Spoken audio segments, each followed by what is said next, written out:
ఇక వినాయక నిమజ్జనానికి గట్టి బందోబస్తు పెడుతున్నారు పోలీసులు. ఇప్పటికే పట్నంలో గల్లీ గల్లీలున్న గణేష్ మండపాల చుట్టుపక్కల అడుగడుగున డాగ్ స్క్వాడ్స్ తోని చెకింగ్ చేస్తారు. బక్రీదు వినాయక నిమజ్జనం ఓదానన్కోట ఒచ్చుడుతోని పోలీసులకు సవాల్గా మారిపోయింది.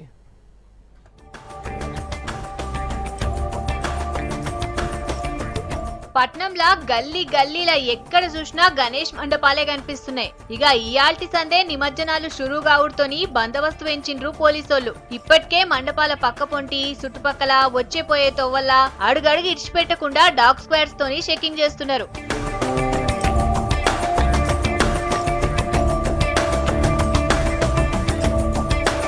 ఈ పారి బక్రీద్ గణేష్ నిమజ్జనం ఓదానెన్కోట ఒచ్చుడుతోని జరంత గట్టి బందోబస్తే పెడుతుండ్రు పోలీసులు. ఉగ్రవాదులు అసాంఘిక శక్తుల నుంచి ఎసొంటి అపాయం కాకుండా మొత్తం 30 డాగ్ స్క్వాడ్స్ తో చెకింగ్ చేస్తుండ్రు. ఇవేగాక మన పక్క రాష్ట్రం ఏపీ నుంచి కూడా ఇంకా 10 డాగ్ స్క్వాడ్స్ ని పిలిపిస్తుండ్రని చెప్పిండ్రు పట్నం బాంబ్ స్క్వాడ్ ఇన్స్పెక్టర్ నాగసాయి.